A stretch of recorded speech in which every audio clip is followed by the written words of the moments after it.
וברוכים השבים לעוד סרטון שלי. היום בסרטון אני הולכת לדבר על דה-פרסונליזציה ודה-ריאליזציה, מה הגורמים לזה.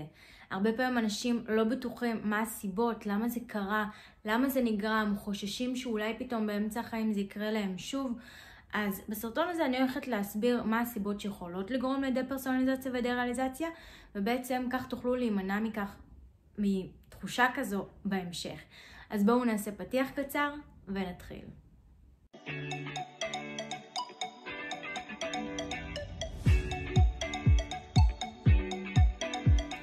דה-פרסונליזציה ודה-ריאליזציה זה בעצם שני מצבים דיסוציאטיביים של תחושה של ניתוק. דה-פרסונליזציה הכוונה היא ניתוק מעצמי, ודה-ריאליזציה זה ניתוק מהמציאות.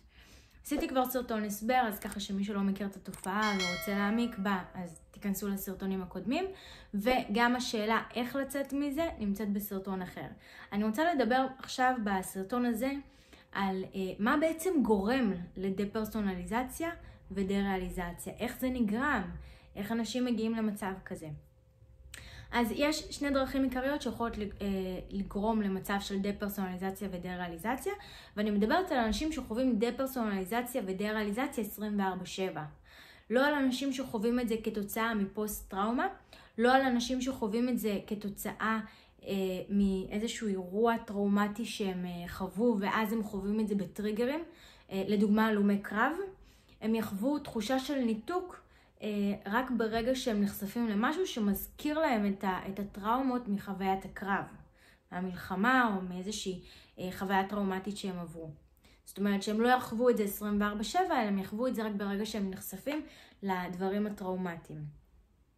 מי שחווה את זה 24/7, בדרך כלל הסיבות לזה הן קצת אחרות, בדרך כלל גם זה לא יושב על איזושהי טראומה ספציפית, ממוסגרת, אם זה קרב שהיה, או איזושהי תאונה מאוד קשה, איזושהי חוויה מאוד קשה, ואז זה ממוסגר, ואז לרוב גם המצב הדיסוציאטיבי, המצב של הניתוק, יגיע בהתקפים ברגע שתהיה חשיפה לטריגר. אנשים שחווים את זה 24/7, הטריגר הוא בעצם מאוד, הוא לא ספציפי, הוא לא ממוסגר, זה לא ברור מה הסיבה, וחשוב להדגיש שלכל אחד יש סיבה אחרת. אבל בואו נדבר איך בעצם זה נגרם, מה קורה. אז יש שתי דרכים עיקריות. דרך ראשונה, והיא הנפוצה ביותר, זה בעצם ללכת לישון במצב של התקף חרדה. זאת אומרת, לא הייתי בחרדה, התקף חרדה ואז כאילו נרגע ונרדמתי, אלא אני בשיא של ההתקף ואני הולך לישון ואני נרדם בתוך החרדה. לרוב זה קורה לאנשים שלא יודעים מה זה התקף חרדה, שלא יודעים מה קורה להם בגוף, שלא מבינים מה קורה איתם, והם הולכים לישון כדי להפסיק להרגיש את זה, ומקווים שבבוקר הם יקומו כמו חדשים. הבעיה בללכת לישון בזמן התקף חרדה, זה שהמוח ממשיך לעבוד, ממשיך לפעול בזמן השינה.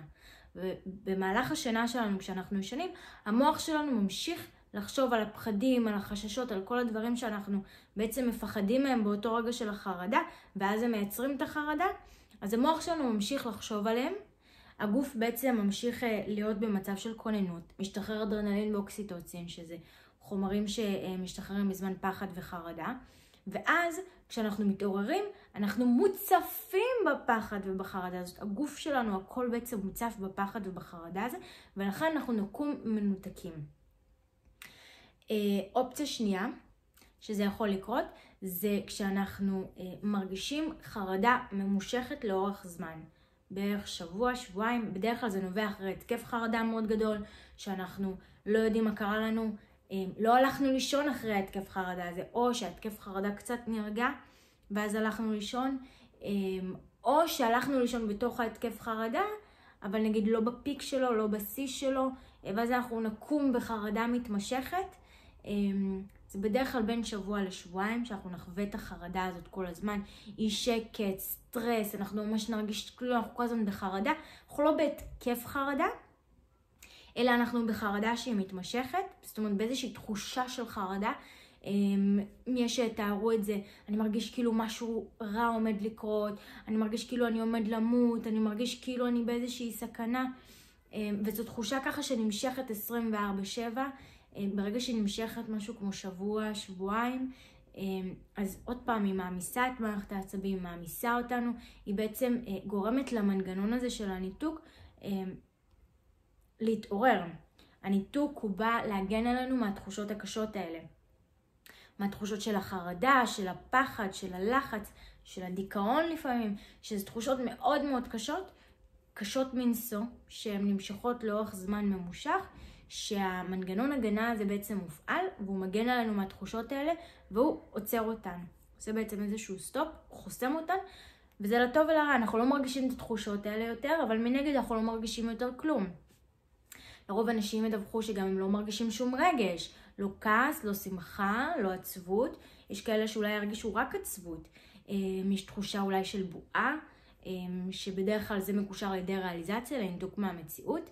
יכולה להיות כזה מין תחושה של ערפל, כאילו אני בתוך איזשהו ערפל, כאילו יש איזשהו מסך ערפל ביני לבין המציאות, לבין העולם, ביני לבין המראה.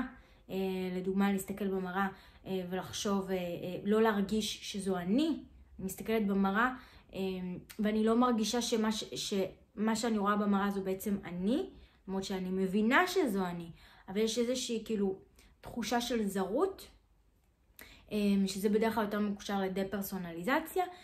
יכול לעלות עם זה גם מחשבות של מה זה אדם, מה זה איש, מה זה אישה, מי אני, מה אני, שאלות כאלה, גם זה מקושר לדפרסונליזציה. אפשר לחוות גם דה-ריאליזציה וגם דה-פרסונליזציה במקביל. אפשר לחוות רק אחד מהם, ואחר כך להרגיש גם את השני. הכל נמצא תחת קטגוריה של דיסוציאציה, וזה בעצם מגיע כתוצאה מעומס של לחץ, חרדה ופחד. אף על פי שזה לא מרגיש. כל מי שנמצא בניתוק בעצם, לא כל מי שנמצא, כי זה תלוי מרמת הניתוק, אבל רוב האנשים שנמצאים בניתוק לא מרגישים את החרדה, את הלחץ ואת הפחד. אבל אני לא מרגיש לחץ, אבל אני לא מרגיש פחד.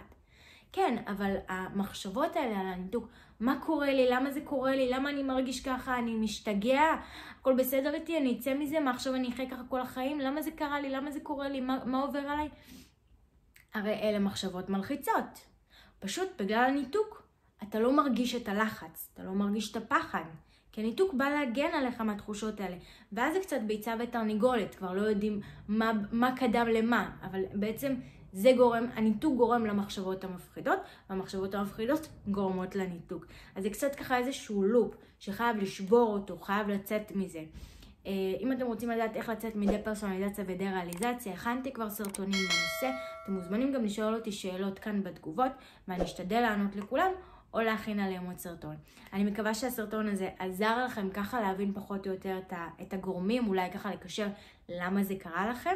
אם אהבתם את הסרטון תעשו לייק, ולחצו יירשם כמנוי, אם עדיין לא נרשמתם כמנוי לערוץ.